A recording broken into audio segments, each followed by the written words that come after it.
दिल्ली सरकार की OBC list में जाट समाज का नाम आता है। केंद्र सरकार की ओबीसी लिस्ट में दिल्ली का जाट समाज नहीं आता। 364 ગામમાંથી 225 ગામમાં જાટોની વસ્તી સૌથી વધુ છે। બીજા ક્રમે સૌથી વધુ વસ્તી ગુર્જરોની છે, જેમનું 70 ગામોમાં વર્ચસ્વ છે। દિલ્હીની 70 બેઠકોમાંથી 50 બેઠકો પર આ બંનેનો પ્રભાવ છે। 20 બેઠકો પરથી હાર જીતનો નિર્ણય થશે।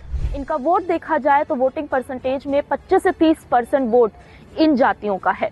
आज हम इस रिपोर्ट में जानने की कोशिश करेंगे कि आखिर जाट और गुज्जर इस सियासी जंग में इनका वोट किस तरफ जाता है। આમ આદમી પાર્ટી જાટ મતદારો પર ફોકસ કરી રહી છે, પરંતુ તેમની પાસે કોઈ લોકપ્રિય ચહેરો નથી। પાર્ટીના વરિષ્ઠ નેતા કૈલાશ ગેહલોત ભાજપમાં જોડાયા છે। બીજી તરફ ભાજપ પાસે પ્રવેશ વર્મા જેવા લોકપ્રિય ચહેરા છે। ગુર્જર સમુદાય માટે રમેશ બિધુડીને આગળ લાવવામાં આવ્યા છે। પહેલા અમે જાટના ગામ મટિયાલા પહોંચ્યા। જ્યારે અમે લોકોને અહીંની સમસ્યાઓ વિશે પૂછ્યું ત્યારે જવાબ મળ્યો, इशू बोलने की जरूरत नहीं है, वो ये खुद बोल रहे हैं। आप अगर इनको खुद देख रहे हो, आप ये इशू अपना बता रहे हैं कि यहाँ पर क्या हाल है, और ये पूरे 10 साल से है। इंटरव्यू मैंने सुने हैं उनके, कैलाश गहलोत जी के, वो खुद परेशान होकर के आए। उनका मान सम्मान पर ठेस कहीं ना कहीं दिए उन्होंने, पहुंची है उनके। જાટ સમુદાયને આકર્ષવા માટે પાલમ ગામમાં આપ અને બીજેપીએ જાટ નેતાઓને ટિકિટ આપી છે।